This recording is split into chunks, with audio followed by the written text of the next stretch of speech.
বিদ্যুতের দাবিতে পথ অবরোধ তোলাকে কেন্দ্র করে পুলিশ জনতা খণ্ডযুদ্ধে পুলিশের গুলি চালানোর প্রতিবাদে শুক্রবার মালদায় মানিকচকে পালিত হল 12 ঘন্টার বন্ধ। সিটুর ডাকে স্বতঃস্ফূর্তভাবে বন্ধ পালিত হল গোটা মানিকচক ব্লকে। ঘটনার পর থেকে এখনো পর্যন্ত মানিকচকের এনায়েতপুর এলাকার পরিবেশ রয়েছে যথেষ্টই থমথমে। গোটা এলাকার দোকানপাট বন্ধ রয়েছে, শুনশান রয়েছে রাস্তাঘাট। এলাকায় চলছে পুলিশি টহল।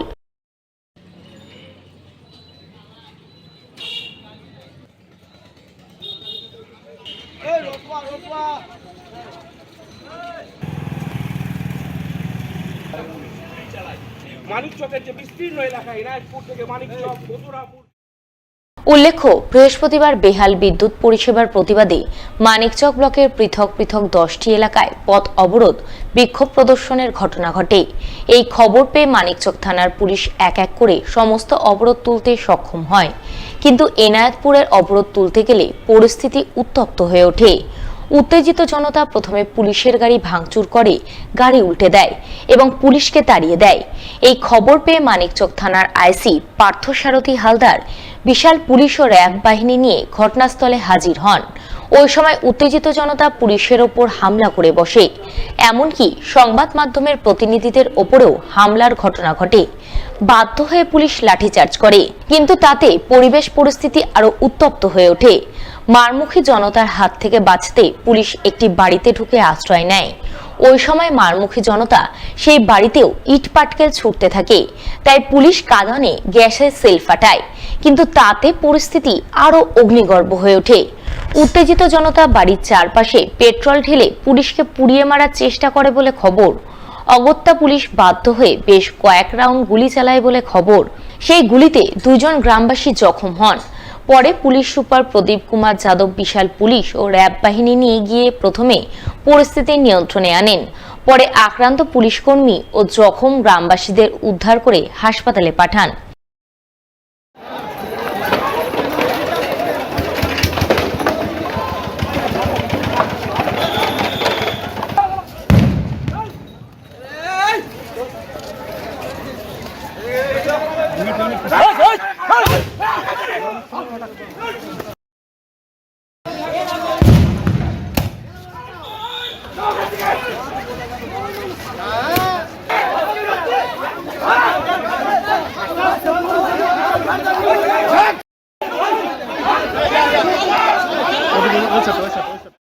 এই ঘটনায় পুলিশের গুলি চালানোর প্রতিবাদে বাম শ্রমিক সংগঠন সিটুর পক্ষ থেকে শুক্রবার 12 ঘন্টার মানিকচক ব্লক বন্ধ ডাকা হয়।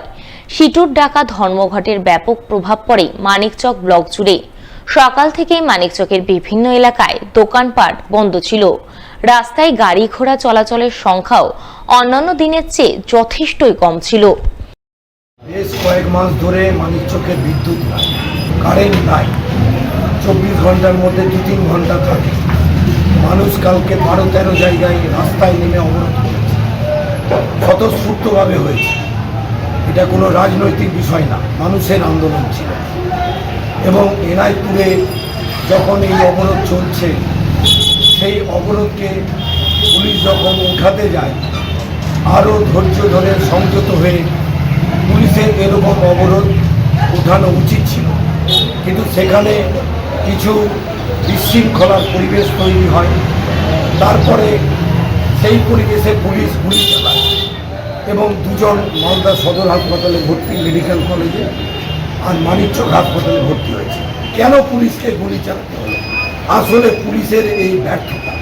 পুলিশ মানুষকে কী করে মবটাকে শান্ত করতে হয় সেটা জানে, বা পারস্পরিক একটা সহযোগিতা নেয়, যার ফলে আজকে ঘটনা ঘটেছে।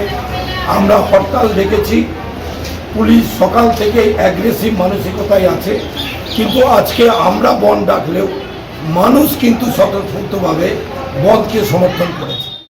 শুক্রবার সকাল থেকে এনায়েতপুর এলাকার পরিবেশ পরিস্থিতি ছিল যথেষ্টই থমথমে। এলাকায় বন্ধ ছিল সমস্ত দোকানপাট, রাস্তাঘাট ছিল শুনশান।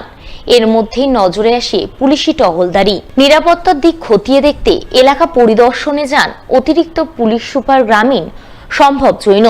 তিনি জানান, বর্তমানে এলাকার পরিবেশ শান্ত রয়েছে, নতুন করে কোনো অশান্তির ঘটনা ঘটেনি, বন্ধের কোনো প্রভাব पड़ेনি। গোটা মানিকচক ব্লকে স্বাভাবিক রয়েছে জনজীবন। अभी तक स्ट्राइक का ऐसे कुछ दिखा नहीं है अभी तक, सब शॉप्स वॉप सब नॉर्मली चल रहा है। अच्छा। मार्केट वार्केट सब ओपन है अच्छा। और अभी तक जो इनका था बंद का स्ट्राइक अभी दिख नहीं रहा है। जो अपना है गाड़ियाँ चल रही हैं, रास्ता सब खुला हुआ है, पुलिस पहरा दे रहा है। और हम यहाँ पे कोई कहाँ पर कोई इंसिडेंट वगैरह कुछ? नहीं, अभी तक ऐसा कुछ रिपोर्ट नहीं हुआ है। अच्छा। और अभी इस इलाका में जो स्ट्राइक किया था कल, आज इलाका कैसा है? अभी इलाका शांत है। अभी पुलिस तो के- काफी ठीक है, कभी अभी पुलिस के साथ काफ़ी फेवर दे रहे हैं यहाँ पे लोकल लोग, लोकल लीडर्स। तो अभी कुछ हमें लगता है कि कोई प्रॉब्लम नहीं आएगा। এদিকে এনায়েতপুরে পুলিশ আক্রান্ত হওয়ার ঘটনায় বৃহস্পতিবারই মোট 25 জনকে গ্রেপ্তার করে মানিকচক থানার পুলিশ। শুক্রবার ধৃত 25 জনকে তোলা হয় মালদা জেলা আদালতে। আমাদের বাড়ি বড় বাগান স্যার। আমাদেরকে ফাঁসানো হয়েছে, আমরা বাজার করতে এসেছিলাম, আমাদেরকে উঠিয়ে নিয়ে গেছে। আমাদের বাড়ি হচ্ছে বড় বাগান, আমরা দুজন বড় বাগান আছে, একদম 12 টাকা আছে, আমাদের ফাঁসানো হয়েছে। আমি একটা প্রশ্ন করলাম, আমি একটা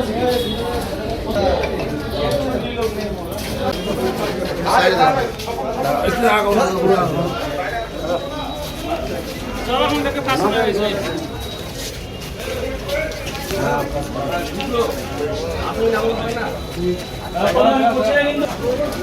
বলছিলাম আমি ঠিক আছে বলো।